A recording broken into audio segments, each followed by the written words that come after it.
tindika bosolo na bosolo to mesana koloba mwana mboka Ange Kachila azabongo mongamba na bino pona koloba bino mayema kolekana mboka ya Kongo na bosolo tozawa na kosala mosala penza na bosolo elongo na bino tokosala penza makambo kitoko pambate biso nde ba ya bino pe ya biso tosito mesana kibonde kona biso motako kata zate mwana mboka Ange Kachila mesana bongo kopesa bino basango na ndenge ya bosolo basango obolingaka pena ngonga obosibo mesana na mwana mboka Ange Kachila ba reaction na bino makambo na bino mituna na bino WhatsApp ezawana pona kobenga na zawana pona bino pe bozawana pona biso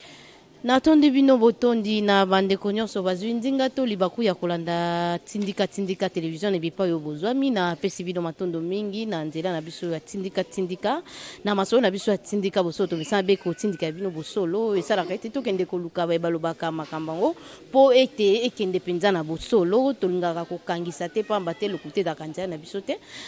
na utai kolakisa bino lolenge ndenge nini bandeko babandai ko boya ndeko Ronsard Malonda balobi ete azamo kitania ndeko nanga aleki kutu Kongo bololo na bololo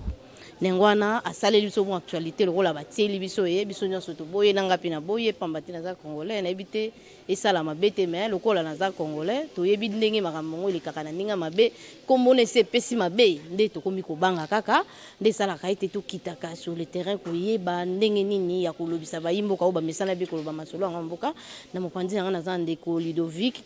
Kasongo na za koto na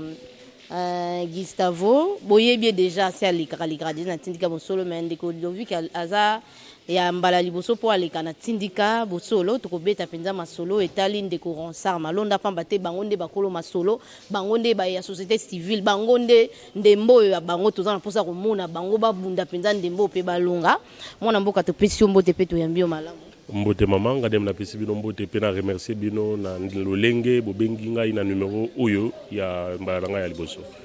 mwana mboka Gustavo toyambio pe malamu nandimi boyambi po o ezanda kunanga na sepeli mingi kozala lisusu apona mbala mosusu mwana mboka Ludovic tokobanda na yo tozana posa koyoka bino société civile pamba te basengaki na bino nde bosangana pona kopesa biso moto moko mais tomoni baye o bazaka liko na bino bandeko na biso ya katoliko mingi baye bazaka na église ba pasteur po nga na sengaki koyebisa na bandeko baza na assemblée nationale bazosalela biso mosala wana ezalaki mwa likanisi ngazaki nango tolongola nanu likanisi ya ba pasteur liposo ya seni likolo ya seni wana ezaki yanga bona yebite yo pe soko ikobakisa yo pamba te poza mwana mboka na lobaki tolongola pona kokima makambo nyonso katolika saliboy oya saliboy pona yo oyambisango ndenge ni tango yikete Ronsard abimi election esalamaki bango nyonso bazalaki na kati eloko nini l'équipe esali ete bandeko bapanza na bongo tango babandaki ne bandeleti evolution tozomone komi na mwasuka epanzani bona yebite bapanzani pona lokosote ngala lobi boy ba oyo ba valider interimé o ba interimé candidature ya Malonda za banani ba député ba député o banani ba voter au peuple voter mais ngala zo comprendre te ndenge nini ba député oyo bino bo voter oyo bazui ba interimé loko même peuple ango yemoko a s'opposer nango omoni likambo e bandi mukolo nini oyo bato bazoyi bate boye ba que non délégation ya Senko ba kendaka kokutana na mukolo ya le 3 juin na et pas ambassadeur américain amé na yebite likambo etali Congo etali seni bozali kolongola matambe na bino bozo ko kende na ambassade américaine pour la kosala nini mon ambassadeur américain alongoli lisusu makolo na ye akayi kotala Jean-Pierre Mbemba o azali atala ba institution na bisote malgré kazali ancien président de la République ancien vice-président de la République akayi kotolola na ye pona likambo o etali seni olongolaki matambe nezaki nani faut beta je to ngaka boso ngana zali ko bomba eloko te na lobi ba ya Senko délégation ya Senko ba longolaki makolo na bango ba kendaki pa ambassadeur américain amen do ibite soki yende mutakoma numéro 1 ya mboka oyo ba silisi ko longwa makolo na bango ambassadeur américain accueilli kokutana na Jean-Pierre Mbemba nyonso wana po bakutana basolola makambu ya seni OK tondimi bazali ba libre bazali ba ndeko il faut basolola ndeko wana ambassadeur américain abengi lisusu na Moïse Katumbi achaki na Twitter na ye ke basolola ki na Moïse Katumbi makambu oyo ya seni après to sutuki ba mouvement citoyen moko boye ba bimina balabala na kotanga kombote na ye ko sa publicité ya bato awate po baluka kokanga bango alekuna tomoni ndeko na biso mususu oyo abala angolaise wana abandi ko chama kelele ba libérer ba mouvement citoyen mbongo elungwe na ba epoto batindi mbongo awa po bakangisa babato peuple congolais yango nde biso tosengaki est-ce que peuple congolais a se réveiller tolobi boy Ronsard Malonda balobi ke aza tricher ngala yebite nana tikala kozala président ya senité aza tricher a tricher ndeko asala pe musana ndeko nanga te papa azaki mokitani ye koti na kati ya contexte wana asali musana na ndeko nanga bino ndeko nanga na minute oyo bozali kofunda ekasali nini ndeko nanga azui ba organiser ba élection na pasi to ba finga ndeko nanga ba finga ye mbule beta organiser ba élection na ye organiser ba élection batu ba bandomo na moto ya mabe bimisela biso ba député otozelaki moto ya mabe kabila ye wana ndeko nanga asali ba élection kabila abimite moto abimi leader ya opposition ya IDPS bon nanga siko asali eloko nini ya mabe mona mboka lelo oyebi ke nanga ndi asalaka ete ba député ya boye baza na assemblée na biso mete ngala lobi boye tokende biso tokende na ba supposition te na ya kolota te toyebi ke ba oyo ba votaka te ba yo mingi batondi kuna ya FCC ba utaka na nzela nanga te boye bisanga preuve nini ozo lakisa biso oyo toyebi ke peuple mte voter ba député to surtout ki boye nanga bon siko tango zolo ba ke non ministre kwa bango ikasanji ba votaki e ngala lobi boye ngai mo nikasanji base na ezawa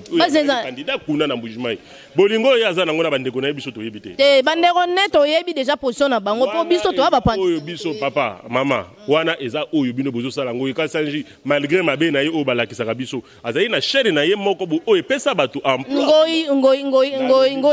ba nomaka ete ndeko ko ni mapele le ba te tozali ko risquer ko détourner sujet na biso ya Ronsard Malonda tozali na kati ya bandakisa nde to ko pesa pona ndeko Ronsard to yebi na ngonga oyo ndeko Ngoyika Sanji azali élu député national oyo esalemaki na seni oyo nga na yebi musala ya seni ezali ko récolter ba voix au peuple et voter donc soki na seni na kati na bango wana basaliki ba tricherie na bango ngai na yebi te so basali ba tricherie na bango donc tricherie ka pona Ngoyika Sanji pona batimi susu te to ndima nyonso ke no peuple mte voter to kota na kati ya ba détail wana te en plus ndeko Malonda awa azali mwana na biso congolais ba o wana bazolinga Malonda te ko banana na église catholique ba kopesa biso naye bapesa biso na bato wana nde balingi déjà désordre na mboka o te tolobi boye assemblée nationale les gens a intérimé OK ça va ndeko Malonda azala président c'est biso to ko voter so to autant to ko voter na to moni que peuple voter mutu mususu et que no ya bimisi mususu to ko rappeler papa te biso to fatore oyo te siko to ko sane to kangelelo bokanga ye muyibi lelo te mwana mboka Gustavo yo pe zo maloba par rapport ya masolo na biso ya ndeko Ronsard mokili mobimbe boyi Ronsard atanga pe na koloba na mino boyi nga pe na boyi mama mokili mobimbo zoloba eza Congo mokili ya Congo mokili ya Congo eza 30 personnes omoni batelemi te mokili ya Congo eza ambongo te parce que muto amemi batu nyonso wana eza ambongo aza mokili ya Congo te ambongo aza na mwasi ne na bana bavandi bien baliaka bien nanu namona mwana na mwasi mwa mungu amke ambongo abalaka te azali sango abalaka te bongo songa na mwana sango yo yeba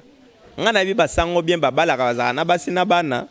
na bi na bandako ya ebele soto bito sala liste to kosala mais bakosaka na bango batu bango kutwa tala tika tolo mususu te na mboka oyo sango soki nani aza kolomboka te kolomboka Congo eza biso ba congolais bato baza bolingo Congo eza biso ba congolais to kolanda bato baza sima ba impérialiste te bake kozwa mbongo na butu bazongi po bayo distraire batu te mwana mboka Malonda bozo funda ye que ye muto organiser tricherie na bureau nini po ye déjà na bureau aseni azala kité yaza administratif na kati ya seni comme ba stratégie nyonso ya renommer yaza nango déjà anome nani nanani ba stratégie nyonso nanga noma yaza ozana preuve ya mutu moko mais neti Ngoyika Sanji ba noma ye ko nommer ba voter na mouvement ité na ebite songo Ngoyika Sanji bowelela ne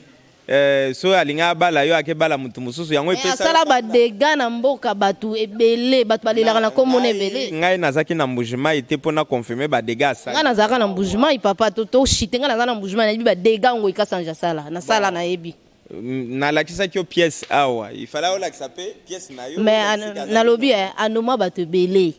soto bito tanga ba kombo awa ba minaku banani anoma batu ebele ndezo sala ke ba imboka babanga ke yete azobimisa déjà mupepe mabe na ebite to shite na mo junior asa to Jackson to shite déjà ndenge nini na présidence atikala konomete a économé na législatif wana mito batolinga kata na ebike kuna balinga basimba te c'est pour vous dire que ça juste manipulation pure et simple auto elia wa eza ko éveiller conscience à congolais ayeba que akoki ko sala confiance na ambongo te na bande na ye mobimba parce que bango baza na volonté ya Congo ke liboso te tango bayaka neti bato aner église catholique pona ko espionner batu koloba mayo bamoni ke eza bien pona bango na intérêt mundele kozwa minere na biso ko kende nango ko ketonga bamboka mopaya mundele mais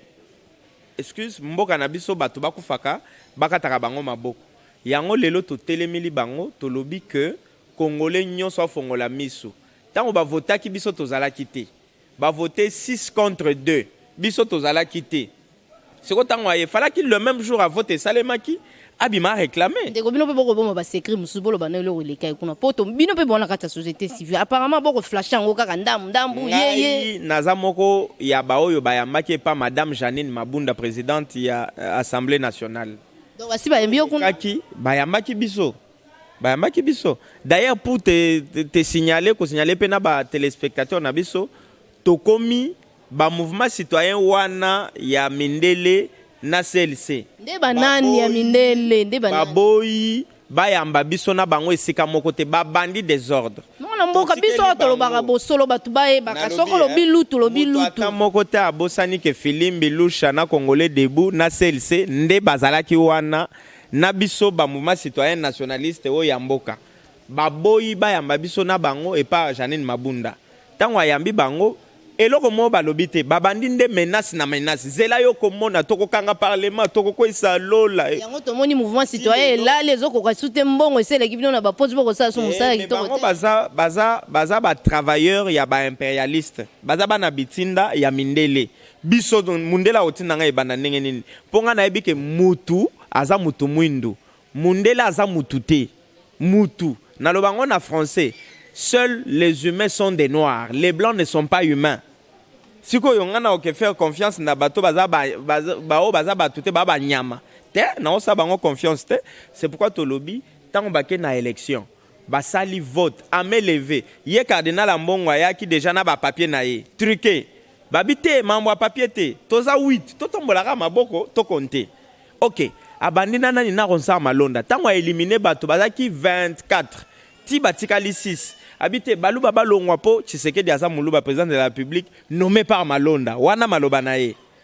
balongoli le baluba batiki o batikali soki Malonda azaki na faute to na tâche alingaki a déclasser ye akoki te bakomi na suka a récupérer mutu na ye abi nazo soutenir mutu ya sel ya nini ECC po tokoma na élection nzoka nde a triqué po ya ko bimisake mutu a ECC azane na parti politique pro la muka Malonda aza bureau a seni comme ça na zongi sa mutu nanga nde tocha président abeti yango ebeti poto nzoka nde ye na mayele oto kanisa ja aza nango nzoka nde mutu na eza ne lokote akanisi ke membre ya bureau ya seni eza tina secrétaire nzoka nde secrétaire exécutif aza membre ya bureau ya seni te ebeti chimie babi vote à main levée bato balingi mboka bazalaki wana batomboli misapi ba compter 6 kaka ye na mutu a ICC nde ba voter te mboko eza catholique est-ce que mboka o eza ya mbongo est-ce que mbongo akoki ko inculquer bato biloko na mutu basala o ya lingi bato bakufi bato bazoki nyonso eza na mutu na ye babebisi na banda kwa bato babebisi ba permanence babebisi ba église na mutu na ye parce que ye mutu abimisa bato na balabala et d'ailleurs plainte o ba porter UDPS